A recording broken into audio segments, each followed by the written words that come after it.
Obrigado, boa noite. Bom, eu acho que eu sou mais um, Miriam, que veio aqui, porque você ia estar aqui, eu já ouvi isso do Herman. Aí eu falei para o Gandur, Gandur, eu vou estar lá no Rio de Janeiro e tal. Aí ele chegou atrasado e falou assim, nossa, eu vim correndo porque eu queria ver o programa da Miriam, e sentou ali, então é mais um, já vi que todo mundo aqui veio para ver o teu programa, que está maravilhoso. E eu lembrei de uma história que eu conheço a Miriam, quando ela chegou numa reunião da COP com o Sérgio, e eles viraram para mim e falaram, mas me explica o que é esse negócio dessa COP aqui, convenção do clima, e esse rolo, o que os caras estão querendo fazer? E eu estou lembrando de quando a gente teve essa conversa lá no começo e onde a gente está hoje, né? E como é importante a gente fazer essa construção do diálogo. Então, quando a gente pensou nesse movimento Believe, que tem esse nome em inglês, porque ele se propõe a ser uma plataforma internacional, ele veio muito inspirado por uma indignação, que é o fato da gente ver que o Brasil e o amanhã do Brasil, ele não é importante só para nós, ele é importante para o mundo, como foi dito. O Brasil tem um papel importantíssimo porque o mundo tem um desafio de se descarbonizar. Significa sair de uma matriz de petróleo para uma nova matriz. E essa nova matriz dialoga com esse Brasil que produz árvore, que produz alimento, que produz biodiversidade. Essa Amazônia e o Cerrado, que foram aqui ilustrados como a caixa d'água do Brasil e o ar-condicionado do Brasil, e também a caixa d'água e ar-condicionado do planeta. Então, quando a gente fala sobre cuidar do nosso futuro, a gente está falando sobre uma inserção econômica, cultural, tecnológica para esse novo mundo do baixo carbono. E aí a gente precisa entender as dinâmicas que aconteceram, porque hoje a gente tem ainda esse patrimônio porque a gente teve áreas protegidas, porque a gente tem terra indígena, porque a gente tem informação, ciência, e mais importante que isso, porque a gente tem esse monte de brasileiros com histórias boas que precisam ser contadas. Então, começou o projeto Believe com a ideia de que a gente precisa lembrar as pessoas que se a gente não sonha, a gente não realiza. Provavelmente você sonhou com a ideia de fazer um livro antes de começar a escrever esse livro. Então, sonhar que você pode imaginar uma solução, sonhar que a gente pode ter esse Brasil do amanhã, um Brasil justo, um Brasil solidário, um Brasil sustentável, é fundamental, porque se você não sonhar e acreditar nisso antes, você não vai realizar.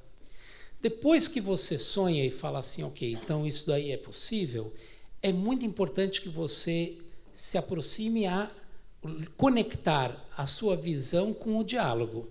Porque, como eu vi aqui, no seu programa, tinha ambientalista, tinha produtor rural, tinha comunitário, tinha tinha acadêmico. Então, essa questão de você fazer um diálogo amplo para construir essa visão comum, fazendo com que as pessoas saiam da sua zona de conforto, é muito importante. É importante a gente falar com novas plateias.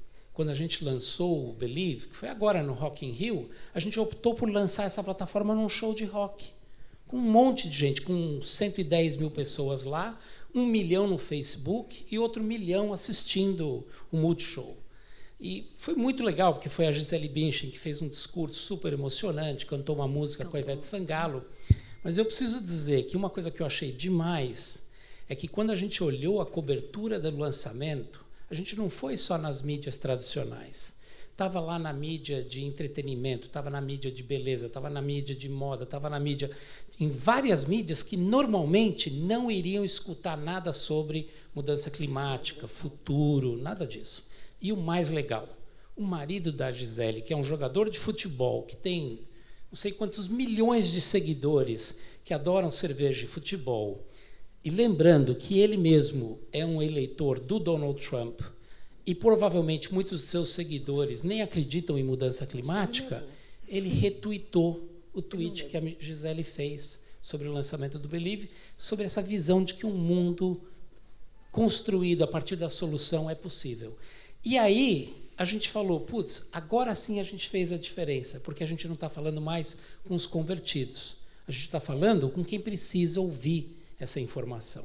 Então, essa sequência de ações é um pouco o espírito do que a gente está fazendo no Believe. No fundo, o Believe é esse movimento que a gente quer ver essas histórias que você está contando no teu programa serem amplificadas para o mundo todo, e a gente montou uma plataforma que chama Believe.earth, que está em português, espanhol e inglês, com histórias do mundo todo.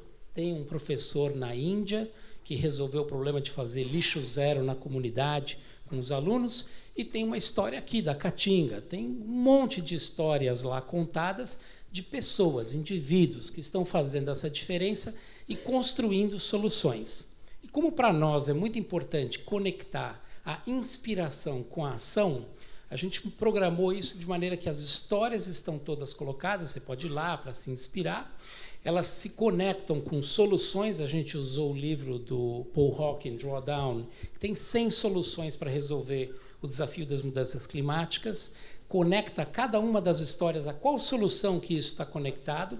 E é importante dizer que tem, sim, a energia renovável, a energia solar, eólica e tal, mas tem empoderamento feminino como uma das tecnologias para resolver o problema das mudanças climáticas. E você vai parar e falar assim, puxa, mas de onde vem o empoderamento feminino?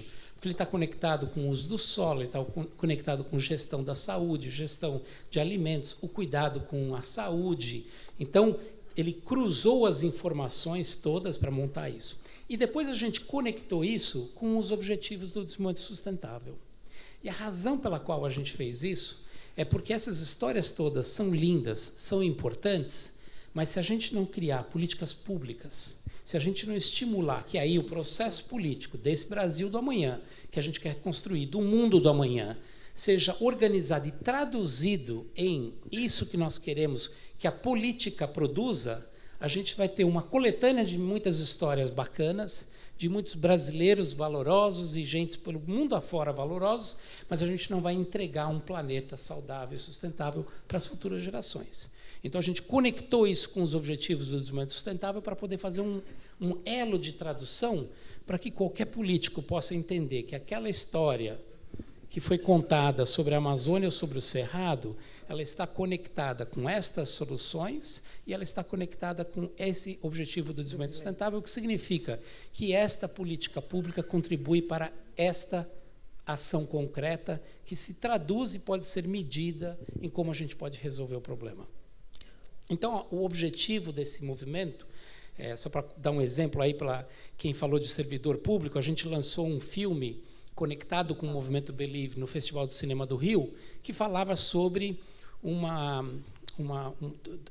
dois índios que são índios isolados, são os últimos dessa tribo, e foi o documentário que ganhou o Festival de Cinema do Rio. Esse filme já tem um super valor e seria esperado, que é o que a gente fez, de convidar a Soninha, que está aqui em algum lugar, que foi falar da questão indígena, da importância da questão indígena para o nosso país, para a nossa cultura, para a nossa biodiversidade, para o nosso meio ambiente. Mas a gente trouxe um outro elemento que era um pouco inesperado, que era o papel do funcionário público da FUNAI, dedicado, que graças a este funcionário que foi insistente, batalhador, conseguiu fazer essa história acontecer, de achar esses remanescentes e poder manter essa área demarcada. Com isso, a gente quis valorizar o papel do funcionário público. Aí conversamos com o Instituto República, que fez um prêmio. Então, agora, dia 28 de outubro, vai ser lançado um prêmio, o Oscar do funcionário público, um prêmio para bons servidores públicos. Ah, que bacana. Pena que ela já foi. O mundo e o Brasil e o mundo melhor precisa de gestores públicos, como foi dito pela Ilona, e precisa de bons gestores públicos. Então, a plataforma Believe é basicamente uma plataforma absolutamente aberta, uma plataforma de transformação em que a gente quer inspirar, quer convidar as pessoas a sonharem, mas mais importante que isso, a gente quer que isso se realize. E essa questão tem que ser realizada num tempo, porque a gente não tem todo o tempo do mundo para fazer esse mundo melhor. Então, uma coisa que eu acho muito legal e inspiradora da tua série é que mostra o compromisso das pessoas em fazer uma ação agora, concreta, real, transformadora. E eu acho que conexão, para mim, que tem deste programa e dessa nossa conversa com a primeira parte, que foi a discussão da política, é que é esta conexão entre esse Brasil e os políticos que a gente precisa no Executivo, no Legislativo e no Parlamento brasileiro para realizar isso. Obrigado. Muito obrigada, Marcelo. E agora, vamos lá, vou passar para a nossa rodada de perguntas.